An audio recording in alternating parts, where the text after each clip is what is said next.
যাও নিচে গিয়ে আমার জন্য হিরে নিয়ে আসো।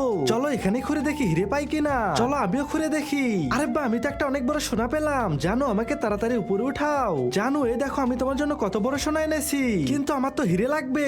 চলো আর একটু ঘুরি। আরে বা আমি তো একটা সিলভার পেলাম। চলো এটা নিয়ে উপরে যাই। জানো আমি তোমার জন্য হিরে আনতে পারিনি। তুমি ঠিক আছো তো? এটাই অনেক। জানো এবার আমি তোমার জন্য হিরে আনবই। চলো আমি এখানে ঘুরে দেখি। আরে এটা আবার কি পেলাম? চলো এটা নিয়ে উপরে যাই। আরে গাধার বাচ্চা, এটা তুই কিনে এসেছিস? যা আমার জন্য হিরে নিয়ে আয়। চলো আমি এখানে ঘুরে দেখি। আরে বা আমি তো একটা হিরে পেয়ে গেলাম। আরে এই গরিবটা হিরে কোথায় পেলো? আরে না, এই আগুনটা তো কাছেই চলে আসতেছে। জানো আমাকে তাড়াতাড়ি উপরে উঠাও। এরপর কি হয় তা দেখার আগে যদি একদিকে টাকা রাখা হয় আর একদিকে তোমার মাকে রাখা হয়, তাহলে তুমি কাকে বেছে নেবে? যদি তুমি তোমার মাকে বেছে নাও তাহলে ভিডিওতে লাইক আর চ্যানেলটা সাবস্ক্রাইব করে দাও আর কমেন্ট বক্সে বলে যাও আই লাভ ইউ মা। জানো তুমি তাড়াতাড়ি হিরেটা ফেলে দাও। ঠিক আছে, আমাকেও তাড়াতাড়ি উপরে উঠাও। না আগে তুই হিরে নিয়ে আয়। আরে মেয়েটা কত লোভী। ঠিক আছে আমি হিরে নিয়ে আসতেছি। আরে না, হিরেটা তো অনেক ভারী। আরে এটা কি হলো? আমি তো নিচে পড়ে যাচ্ছি।